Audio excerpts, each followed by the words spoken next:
Hi guys, welcome back to Making Mischief. Today I have Kaven with me and we are talking, as I usually do, to book talkers who are emerging authors as well. And I would love to hear from Kaven a little bit. We're going to be talking about her book, obviously, that has a recently dropped title. But first, I just want to hear a little bit about what got you into BookTok and if you were writing before BookTok or if BookTok kind of inspired you to write. Hi. Yeah, I don't know. I kind of accidentally stumbled into BookTok. It was like by pure accident, and I had no idea that people would want to watch what I did. But people did. So it was kind of by accident. I read ACOTAR in like 2019, and it was like the first book in my adulthood because I'm almost 30 now, and I haven't read in almost 10 years. It was like the first book I read again that like made me feel why I was such a bookworm when I was a kid. So I started making videos about it. That kind of took off, and here we are. And what was your other question? I'm so sorry. Oh, did you start writing because you were inspired by book talkers or because you kind of had always written and this was like a platform? No, I've always written stuff, good or bad. We won't disclose here. Yeah. But yeah, I've always written. It's just a really cool place. And I never, ever thought that I would ever write a book and then like, I don't know, advertise it, because that's disgusting for me. I don't perceive me, you know what I mean? But then I was like, you know what? I've always wanted to, so why not? And I feel like BookTok kind of gives us all a fair chance, if you will, you know? And I find it so interesting that like for so many people like their audiences haven't necessarily been built off of their writing. They've been built off of you as a person. Right. And then you get to tease like these little like brain blasts from like the stuff that you're writing, and people like kind of go feral over it. It's like you're building Yes. like no author who is starting out has the kind of support that you have as a book talker, just like being like, I'm gonna give this thing a go. What's that like, having people like already be like raving about the characters they haven't read about? No, that is like the freaking most insane thing in the world, is that there's already fan art of my characters. And I'm like, I'm going to disappoint you. And I'm so sorry, but thank you. It's absolutely insane. It's like, I feel like it's, you know, I wouldn't want to complain about it and say that it's like kind of a lot of pressure, because above everything else, it's like, I feel like the luckiest human being alive, that like I have an audience that even remotely is interested in something that I have to write when I am not a writer. Like, I did not go to school for English. That is not what I did. So just to like say a little idea and be like, hey, thinking about this, and then getting like thousands of people that like, I know it sounds strange to say I know thousands of people, but you get familiar with the names and like, Absolutely. I mean, you know, you have a BookTok following too. And it's like all these people just saying like, Kaven, give us this. It's like, oh, well, now I feel like I owe it to you to do it. So it's been seriously insane, but I love it. Do you feel like it held you almost like accountable to finishing it? Yes, 100%. I would have never finished it if it wasn't for my followers, honestly. I love that. It's like, for me, it's like getting, whether I'm like, I don't know, actually going out to do work or going to the gym or something, if I have somebody there, I'll actually end up showing up. So that's kind of what I feel like the BookTok audiences are like for the BookTok authors. But we're talking so much about your book. Let's first tell them the title of your book and give us like a little like teaser of like, what is the world of this book like? We'll talk about the characters in a bit, but like, what is this world? Okay, so the book is called A Forbidden Fate, and it's the first in a trilogy. And basically the world, well, I don't know how much I can like say, but because it's very much, the first book is just like an introduction to the world. It is magical. There may or may not be mortals and immortals. We don't know. You're kind of just following someone who is not aware of these things. So, but the synopsis that I would give is that it's about like two mortal enemies that are God cursed, and they can't touch, or they will be unalived and their kingdoms will fall. And they get thrown together in close proximity and discover all the things that you're asking about the world that I can't answer without spoiling my own book. So yeah. Wait, so tell me a little bit, like, these two characters, these are two main characters, I take it. Yes. Yes. And do we get their POVs? Is it like third person, first person? What are we working with? Sure. So it is dual POV first person. Sweet. Oh gosh. Yeah. Love so it. You just bounce back and forth. And who are like the main like players in this game? Who are the characters that we are following throughout this story? So the main characters, the main female character, her name is Idalia Highland, and she is a princess of a North Kingdom that's a little bit isolated and a little bit deadly in its own manner of speaking. And then the second POV is Brazen Braider, and he is from Belial's, which is the Middle Kingdom, and it's a little bit more like woodsy type of stuff. And basically, they are both the sole heirs of their kingdoms, and their kingdoms have been at war for like hundreds of years for undisclosed reasons. But basically, it's kind of been lost and murky anyways.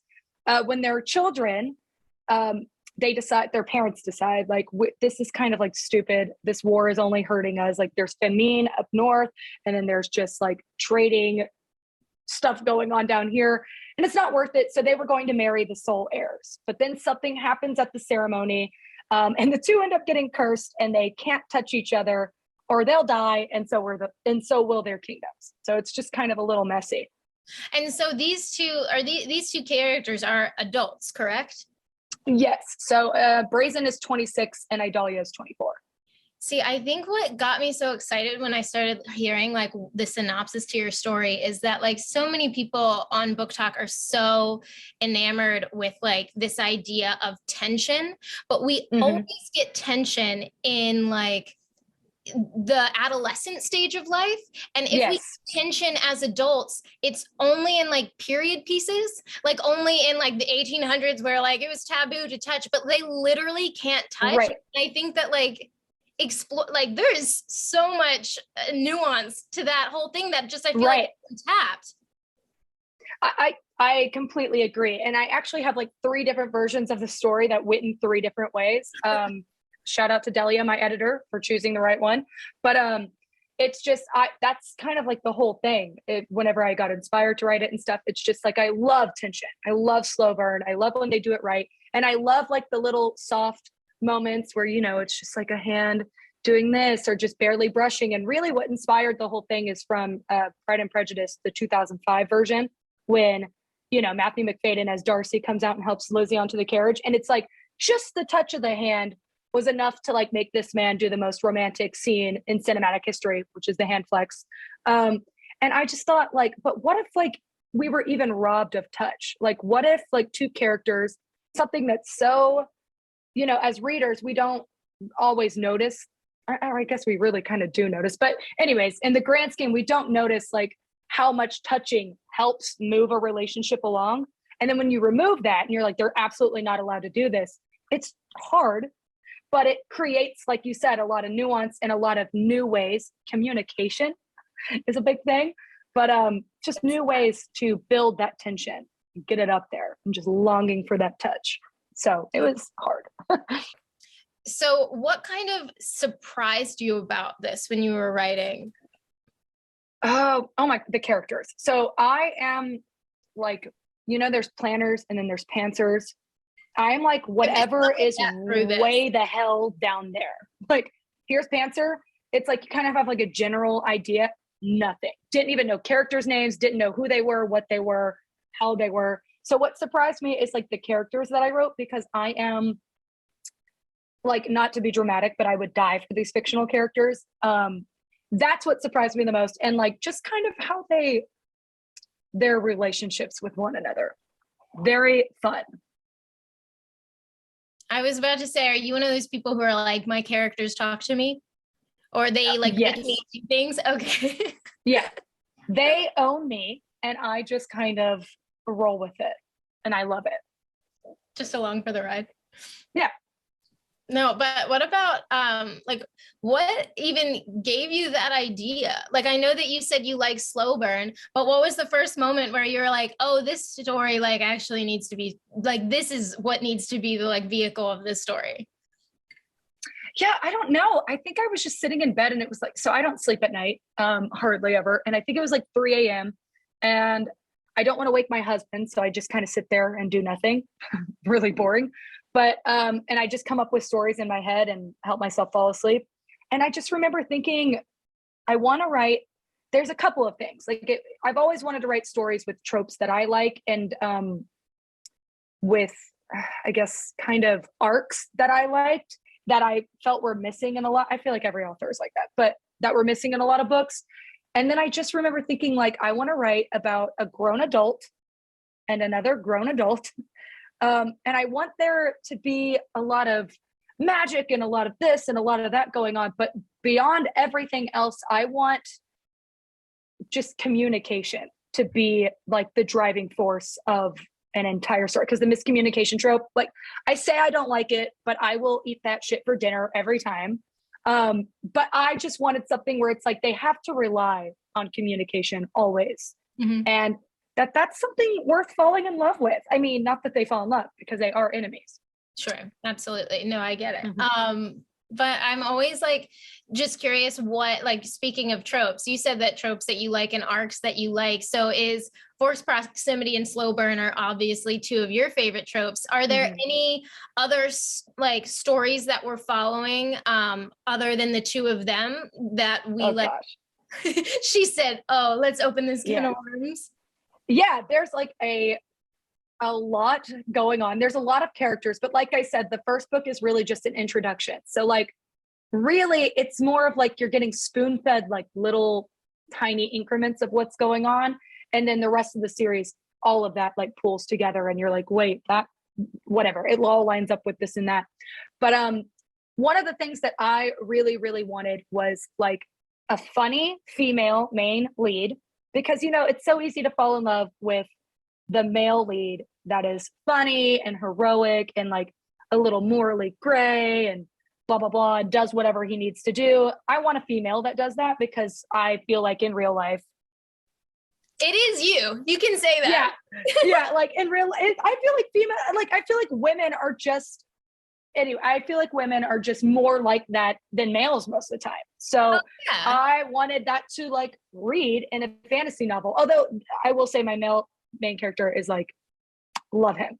But I just wanted like a woman that comes into her power, doesn't lose it, and really just like kind of learns that like self-confidence, because like I said, she grew up in a North Kingdom where it's like really isolated because of the events that happened whenever they got God cursed.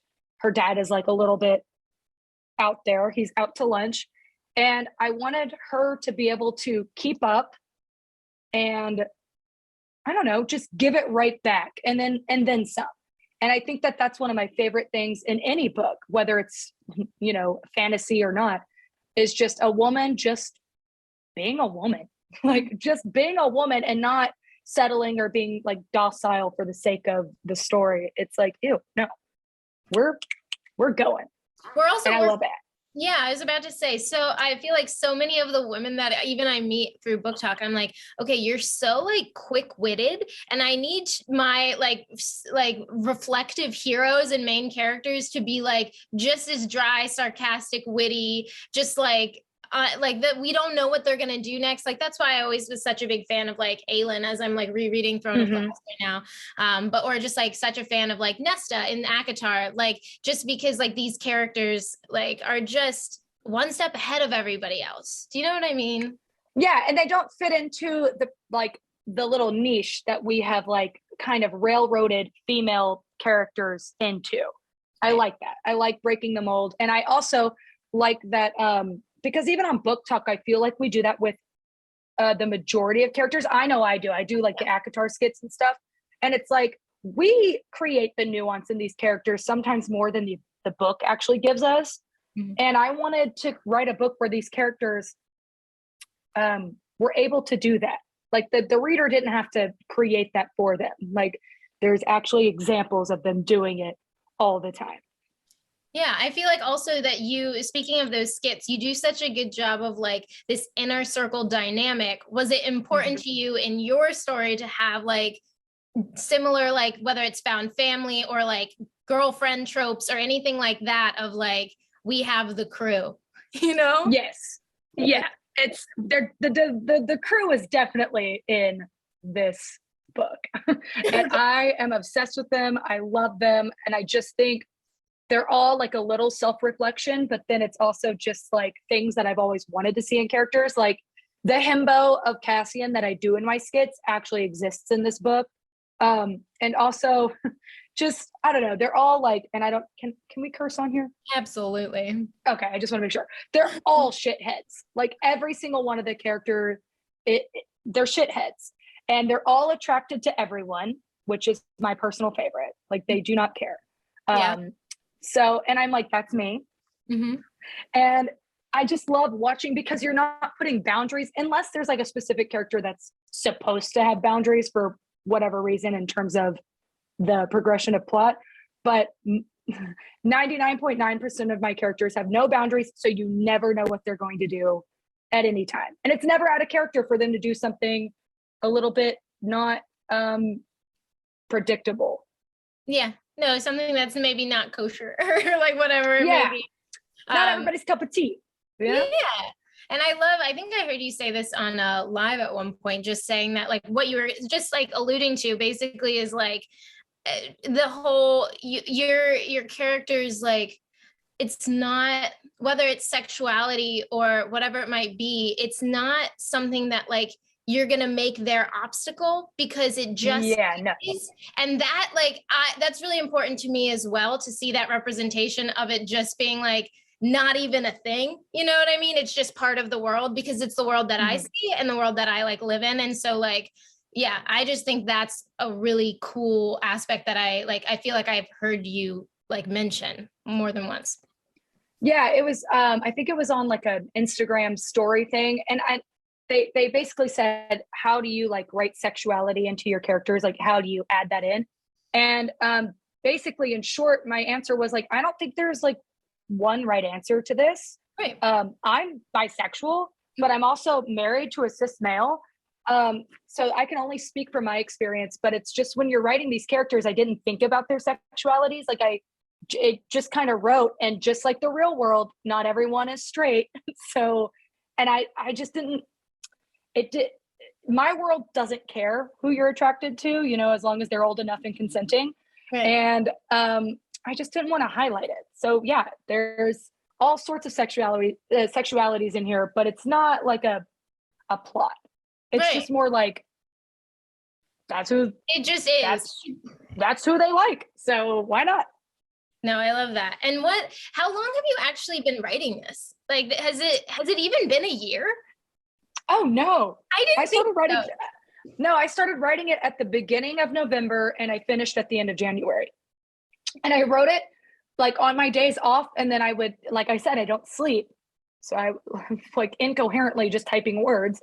Yeah, I think I wrote it in like 2.5 months. It was fun. That's wild. She just said, let it all come out. Yeah, well, it's not good. So don't say that. Just, like, I don't believe that for storytelling.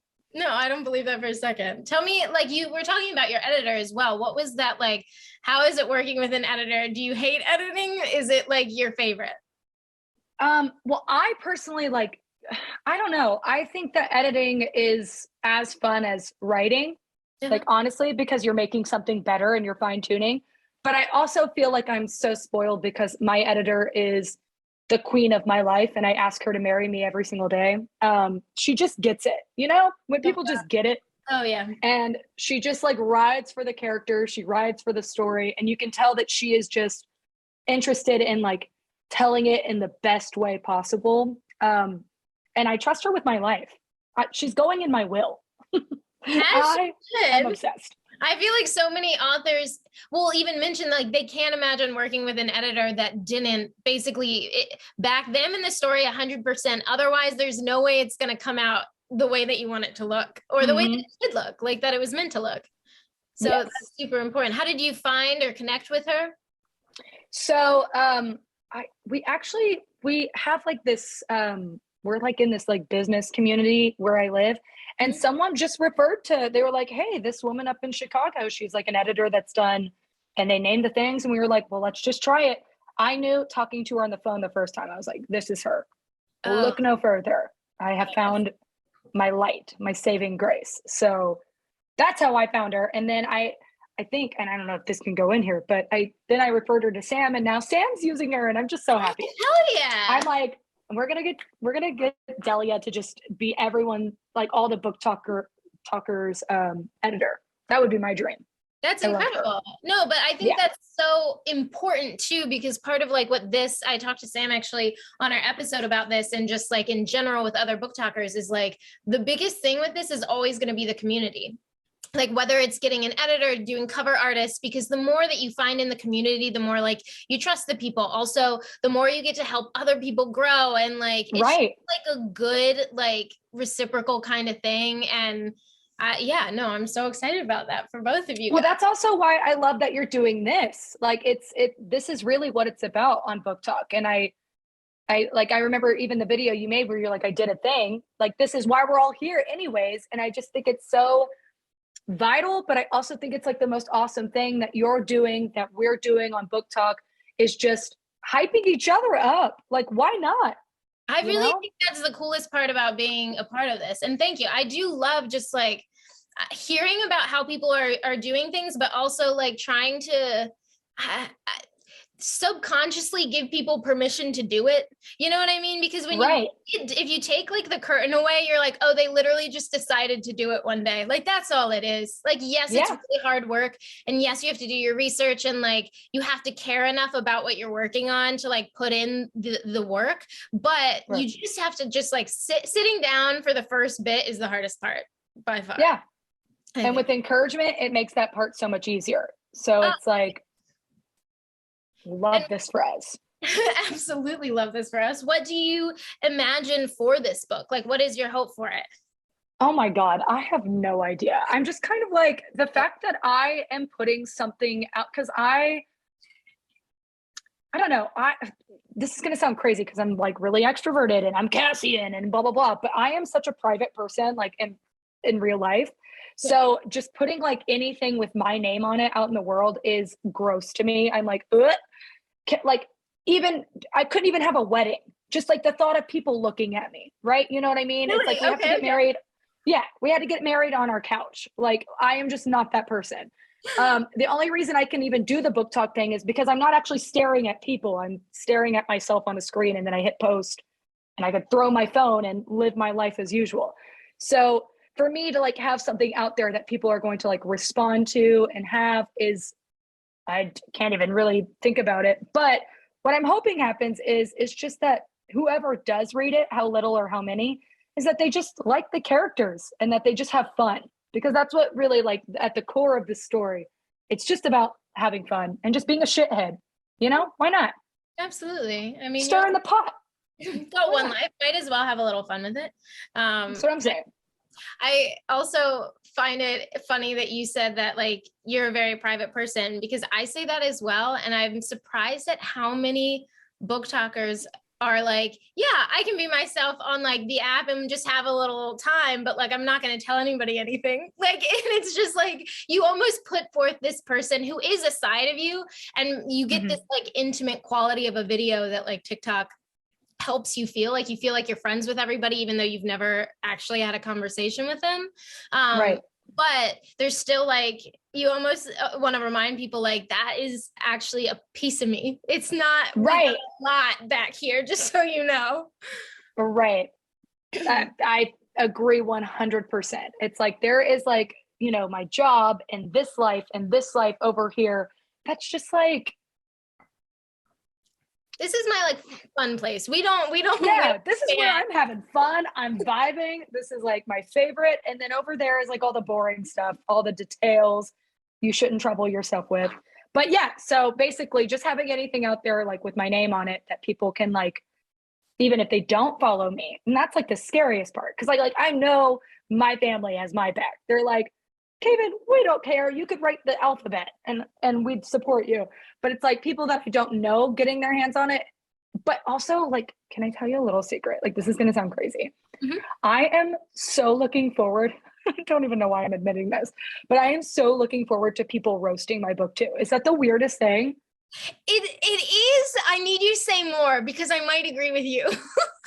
I don't know. I just like, well, I appreciate feedback in any way because it makes me better at what I do. And if people are going to be spending money on something that I am making, I want to give them the best thing that I'm capable of. And I think that bad reviews help that. And it also helps readers determine what not to read.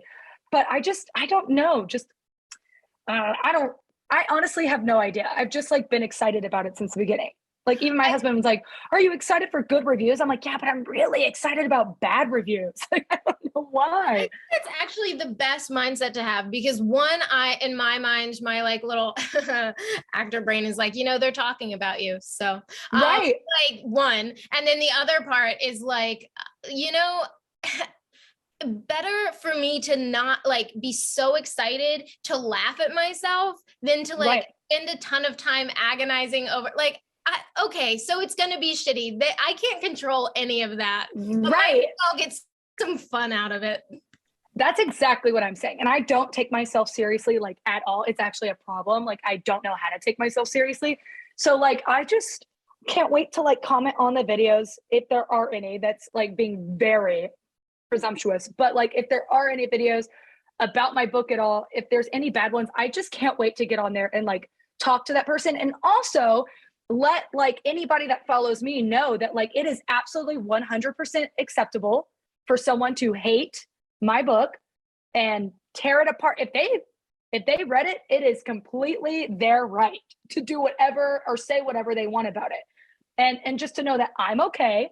Mm-hmm. It's going to be okay. I can deal with this. Yeah, and that like, it's good. It's good to like receive that because then I can like take that into my future projects and like adapt and grow. I don't know. It's just, but I'm very excited about it. And I had to tell someone. Yeah, no, I love that you shared this. And I can't wait to hear if anybody else also agrees with this. And hopefully they'll change their perspective to just get really excited. It's like when celebs read those like shitty tweets about them on, right. You know what I mean? You just I would live for that. I would live for it. I would be like, Jimmy Kimmel, invite me every time. I'm sure there's enough tweets about me. Like, I love this. What a humbling experience, Like, let's do it. Gosh, that's like honestly an idea for BookTok or like Book Twitter is someone just to like literally do like BookTokers to read the comments that they get from people that are terrible because they really do make me laugh sometimes. I'm like, I would live for it. If you can put that together, I'm there. I will work on a special. I will work on BookTokers reading hateful comments. We'll think about it. That's like a great brain is working. She types it down now. Just don't mind me. So you said your plan for this book is you said, would you prefer to self-publish? Would you prefer to query it? Do you just like, do you have an idea or do you not? So the plan is right now that I'm self-publishing. Cool. Because, it would be awesome. It would be so awesome to like be published by an actual like set and grounded. But I just feel like with what I'm doing, I don't know that it's going to be like successful enough for me to like not work my full-time job. So I don't want to like go into a place where this would have to become my life. So for me, it's like, let's just put this out there, see what it is. It could just get tossed right back at me, pelted in my face, and that's cool.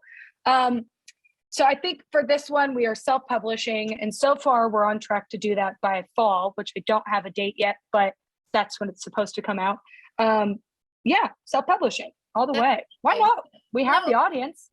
I was about to say, I almost think that like with anybody on BookTok who is thinking about it, I mean, I'm not necessarily a professional person here in this capacity, but it's almost, but I'm like, it's almost silly not to self-publish because of the timeline, because like you are not gonna like get your book like accepted and published in a quick amount of time for the audience that has already been built.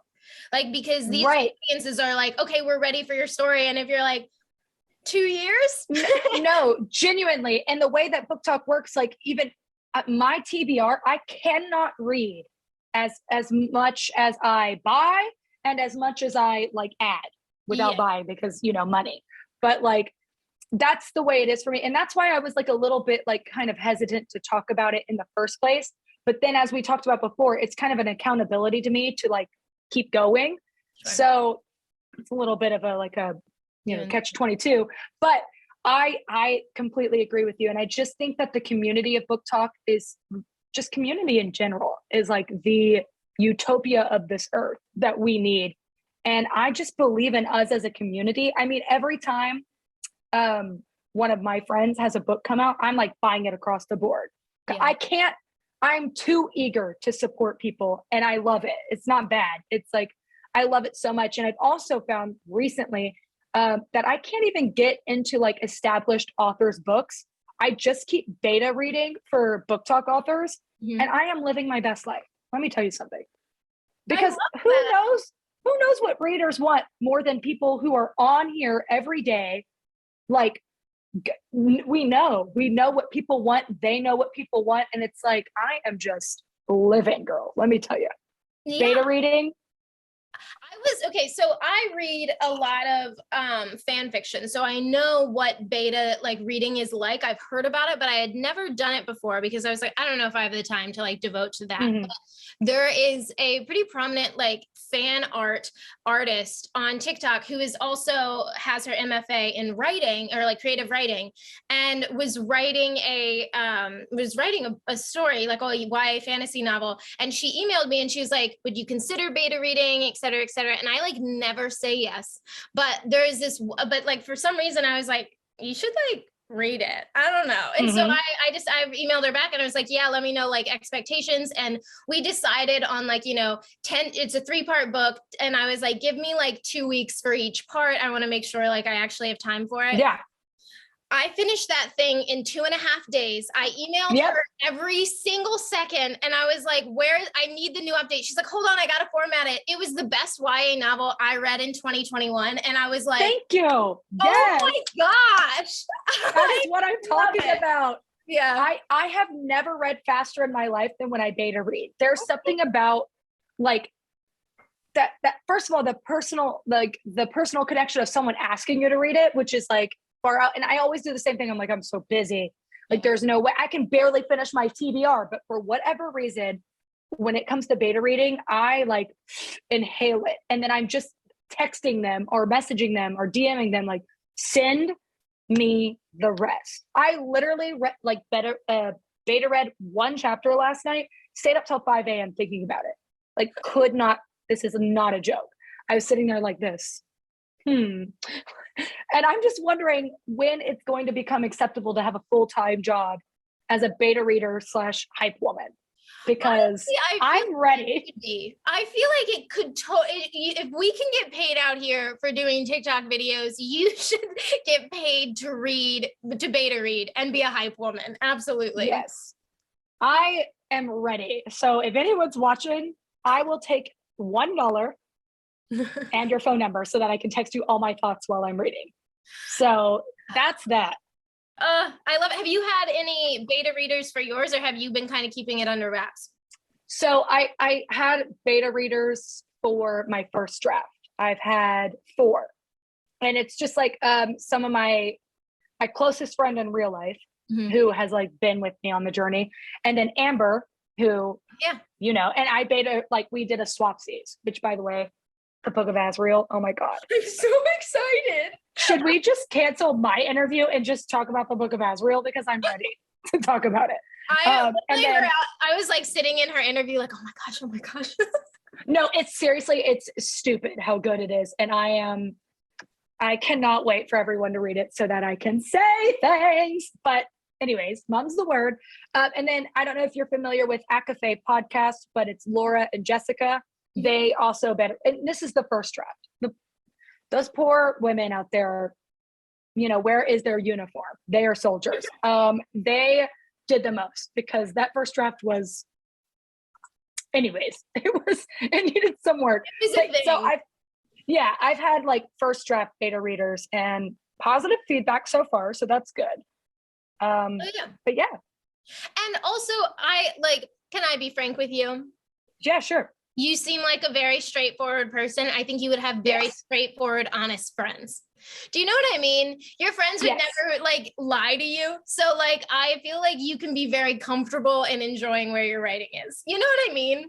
Yes. And I'm so weird. I love critique. So it's like, and that's, you know, probably goes into other things, but I love critique. Like we just talked about, I'm excited about bad reviews. So I feel like I almost have to like pull it out of people sometimes. I'm like, tell me. Like, I love that you loved it, but tell me, because I would tell you, like, because I can enjoy something and still see something. You know what I mean? But anyways, they were fantastic. They were straightforward and I love them. I'm in love with them. But see, this is also why I think that we as book talkers were made to be like, maybe it depends on, like, one of my friends, I like will be her grammatical editor just because I like am wild person about grammar. But for like in general, I think book talkers could be content editors, because when I was reading her story, I was literally like commenting every page on something and being like detailed and being like, this works because A, B, and C. And like, I love how this tied into the first plot point of whatever. And I'm just like, you need that as like I feel like only book talkers or readers understand like specificity and also like appreciation for what is done is necessary. Yes. Like just little tiny things, like just like you said, like the specifics. It's like, I love it so much. And also you saying that just makes me feel like I need to email you my book. Yeah. Because, do you write? So I do, but I write like as in like not journaling, but I'm like this is the emotion I have. Here's my short story that describes that emotion. And then I leave it. It's mostly like a therapeutic processing way of doing things for me. So I've always written, but it's not my focus right now. It's just like there's too much going on. I understand. If it's cathartic, it's cathartic. But if you ever thought about it, you know what to do. I will keep you in mind if I decide to. It could help a lot of people out there, just emotions in general. But I just feel like you would be a good writer. So writing. Yeah, no, I think it definitely is something that I want to consider. And I feel like, especially, I mean, like I interview authors all the time. And so now I'm just like, and I work with them. Like now my full-time job is with authors. And so I'm just like, well, maybe we should start discussing. We'll see where we'll see. If I do, I'll have a place to put it. Yes, but yeah, very cool. I will hype you, girl. Just let me know, because I am ready. It's what I live for. So I love that.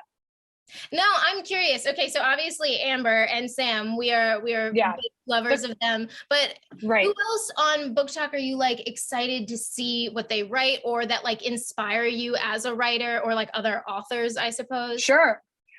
So do you know Stace Bookspace? She's coming on here next week, I think. So I've actually read Ledge. Oh, no way. Yeah, I was one of the ARC readers. And again, it's so hard.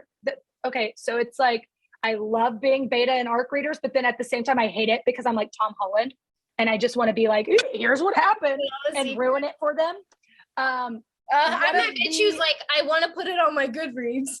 Yeah, exactly. I want to like rip and rave about these. Like I want my entire, love you, Sarah J. Maas, but you don't need me. So I just want to like convert and be like, it's all about my friends now. But I can't because their books aren't out yet. But once they are, it's a brand new me. It is so good. I love her. I'm obsessed. It's my BookTok wife. Hannah, the assistant to the villain. She's also coming on.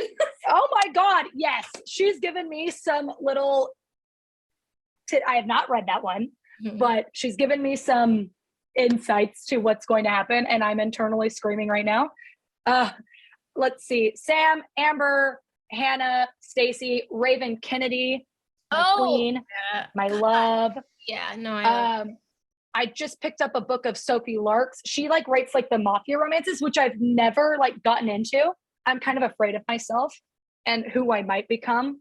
But she's the most generous human being. I like Sophie is the best person in the world, and so hot, the cutest family.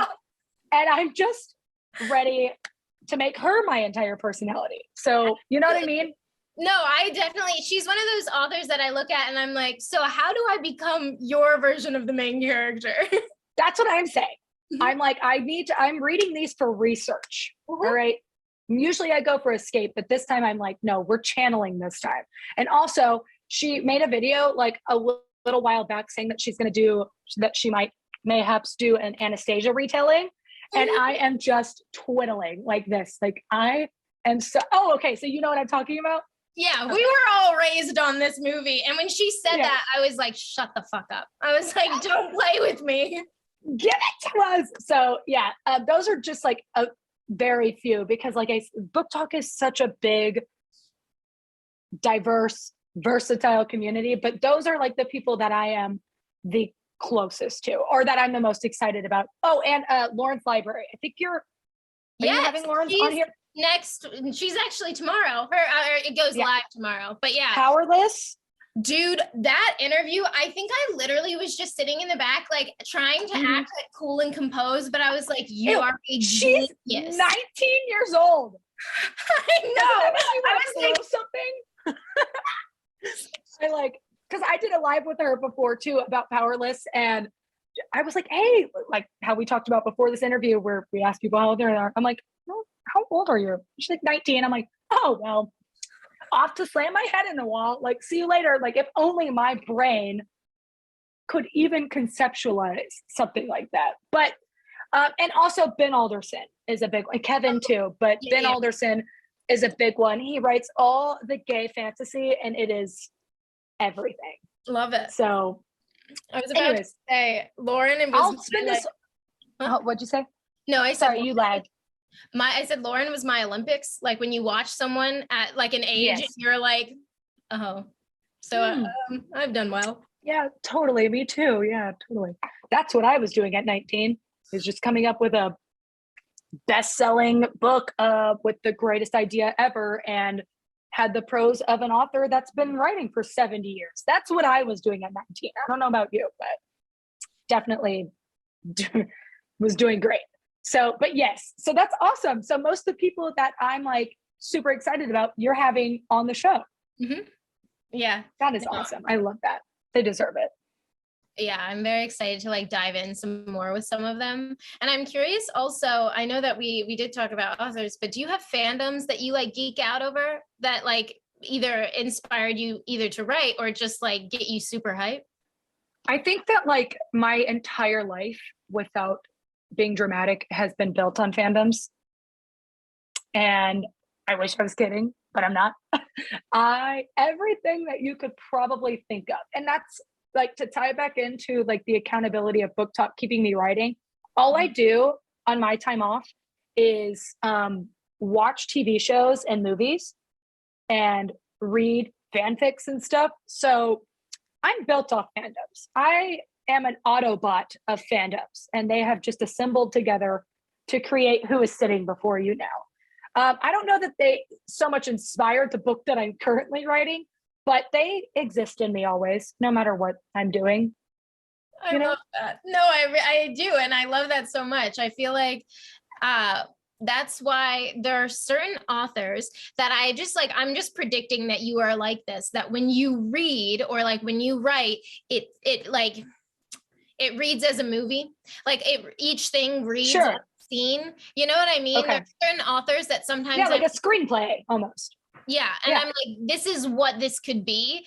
And that's what I think that's what gets, I mean, that's why I don't know if I have even said this on BookTok, but my degree is in television and film. And so it just like that meshed with the whole like book obsession. It's just like stories in general. I'm going to be a fangirl over that more than I will any celebrity. I will get fangirl over like a story. Yes. And like earlier I was going to say, because I understand that I sometimes might talk down about myself, but I don't do it like in a, I really think this about myself kind of way. It's more of like, I just know I'm not a writer, but I am a good storyteller. And you know what? C'est la vie. But also I was going to say, you told me earlier that you're an actor. Have you been in anything, or like, have you put anything on I'm not trying to like turn this around. I'm asking you the questions now, but I just want to know. I'm very curious. No, you're fine. We can do a little bit. So I feel like that's the one question we always get. So have you been in anything I know? And it is, so on CBS, there's a show called Tommy, and I got to act across Edie Falco, who's in The Sopranos, if you know her. She's wonderful. Yeah, so she's wonderful, super nice. And I got to, like, she was the first cop for the LAPD that was a female, or like the first police chief. And then I was I was a rookie cop. And it was my first time like on a network set, and it was great and I loved it. I'm back in school right now just because I loved auditioning, but the pandemic kind of hit auditions hard, and I still have a really great relationship with my manager, and so she was like, yeah, if you feel like you want to go back to study your craft, like go for it. And so this is kind of like my time to do that. So still auditioning. That is so awesome. Yeah, I believe in you. I have ever faith in you. Do you ever like post anything on like TikTok with like acting bits? Not something that you've previously been in, but just maybe you in general, like acting? Sometimes I'll do like not really cosplays, but I'll do scenes just because I want to have fun and it's something that works. Like, yeah, I do it occasionally, but it's also like, I don't know. When you put something on TikTok, how do I say this?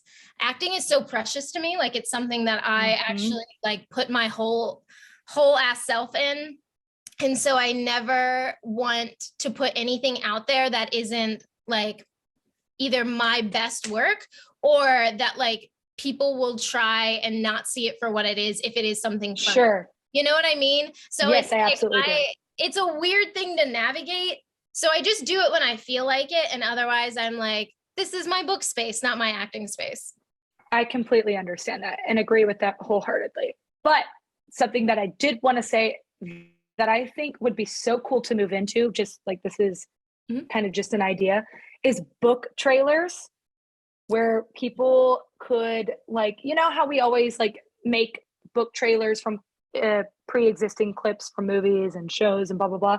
I just think it would be so cool to do like book trailers. And I would be so willing to put the money like up front just to do it for someone. Like, I think it would be so cool if we like made Sam's book trailer. I just think that would be awesome. Oh yeah, it would be. I'm not an actress, so like don't ask me, but I feel like between you and other people that we know, we could really do it. That would be so dope. I actually very much agree with that. So like for my gig, I don't know if I've mentioned this too much, but I started my own business to like consult with authors on social media and create their content. And so I'm working a lot more with like cameras and like pictures and videography and stuff. And now I'm just like, this does sound like a really great idea, actually. So I just think it'd be awesome. Okay, we're bookmarking that. Yes. So write that one down too, because that is fun. Celeb hate tweets and book trailers. Wow, thanks for this little brainstorm. Hey, how do I pay you here? We're just having fun. I love it. So great. I also just like, I mean, this has been so much fun, and I want to make sure that like you let everybody know who's watching, like other than like following the socials, what can we do to support you? Is there anything you're looking for, or like recommendations you need, or anything, or just like, I don't know, ways that we can like be a good support for you? No, honestly, the only thing that I could think of is like following mostly like primarily my Instagram account, because it's where I post the most like about it. But honestly, just being involved with the BookTok community, supporting indie authors, supporting like your favorite creators, just in any way you can, because you probably know this, the TikTok algorithm is so this way, that way, you just can't keep up with it even as a creator anymore. And it gets very, you know, you just don't feel very encouraged to keep doing it, especially when we have to work outside of it. But it's really just the love and the comments and all the things like that that keep me going. So in terms of this book, I'm going to be completely honest. I'm going to keep it real here. I don't care if you buy the book or not. I just want to put something out in the world that's fun, that the characters are funny, and I just want people to enjoy it. And if that sounds like something that people are going to enjoy, if you follow me on my Instagram, I post more updates about it. I wish I had a release date. I don't. I wish I had anything. I don't. But that's basically it. And then following all the authors that we talked about before too. Yeah. Greatly helps me because I'm in love with them, as we discussed. So no, yeah.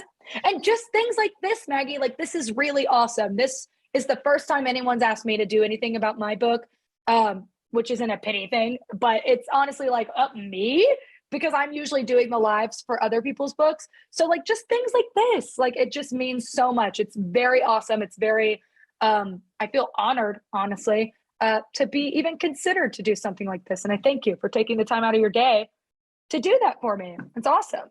Absolutely. I feel like you are such like honestly a pillar in the community as well, which I know you're going to giggle at. But like, I just also think that like, yeah, this sort of stuff is important. And mostly I just love to do it. Like so many people are like, so what are you trying to do for this? And I was like, literally, it's the only thing in my life I don't have a reason to do other than I enjoy it. So just let's let that be, it's it. That's exactly. All. Yeah. I'm with you 100% on that. It's nice. And we love news stories. Like you said, whenever you beta read, it was like the best YA story that you read. And also it's a community. So like, this is where we go to escape with one another and hype each other up. That's what it's about. If you want to help me, hype me out.